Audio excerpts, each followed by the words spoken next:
NDRF joining us. We are hearing from our reporters. Thank you very much, first of all, Mr. Pradhan, for joining us. Our reporters on the ground are saying you've got several NDRF teams positioned right across the western coast. Last week you were on the east coast. This week it's the west. Give us a sense of how you see the situation at the moment. Is this a really worrisome situation even for those living in Mumbai today? Rajdeep, the first principle for disaster response in a cyclone is you don't undermine the cyclone, don't underestimate the cyclone. But there is a comparative issue here. We are right now, as we speak, still engaged with the post-restoration activity in Cyclone Amphan in Kolkata and other districts, coastal districts. But we are, at the same time, it's almost a simultaneous engagement now as we are engaging in the Arabian Sea coast, in the coastal districts of Gujarat and Maharashtra. So it's both. So correct me if I'm wrong. All the way from Daman, Valsad, right the way to Mumbai, the entire Konkan coast as well as Gujarat's coast are both vulnerable at the moment, and you have NDRF teams spread right across the coastline, Mr. Pradhan? Absolutely. I wish I could share the graphics that I've shared on Twitter. Actually, if you see the orange line, it's the orange of the icons of the NDRF teams stretch right across, and it gives a sense of what exactly is the kind of impact that is being expected. But then, as I was just to continue that, the Alibag is certainly going to be the landing point, which has been sustained as a prediction for the last almost 12 hours now, and I'm inclined to believe that will be the case. But as your correspondent was just saying, the wake of it is about 80 kilometers. I would in fact add that adds up to about 200 kilometers. So we are looking even at Surat there, and the site Sindhudurg.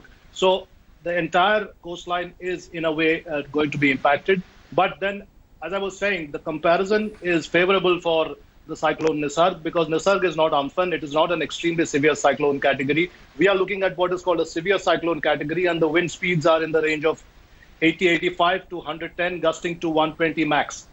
So it's less. So correct me, Mr. Pradhan, it's less than what we saw on the east coast of the country. But compared to cyclones or cyclonic conditions on the western coast and in the Arabian Sea, this is much greater than normal.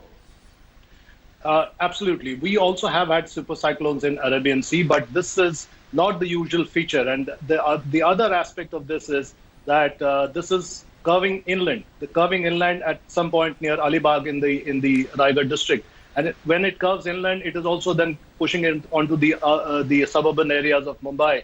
And I'm just thinking of a comparative situation where the Amphan cyclone, as it weakened, still had 120 on its as its strength as it went through Kolkata metropolitan area, and 120 was bad enough for Kolkata.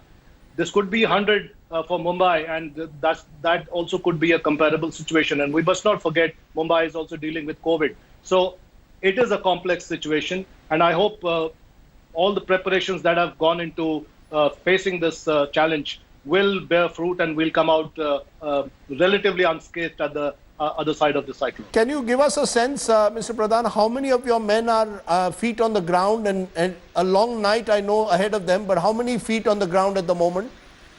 Well, we are in teams of 50 to 55 each, and there are now 43 teams as we speak.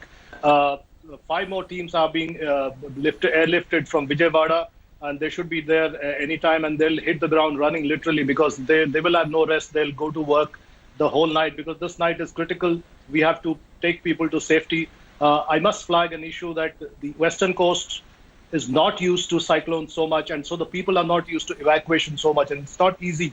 It's an emotive issue to evacuate a poor man and ask him to leave his property. It's not easy, but it has been done. The work is going on, and the due diligence is on, and I'm sure we'll be able to, by the morning, with the help of the state authorities, be able to bring back people to safety, and then we should be able to weather the cyclone. Okay.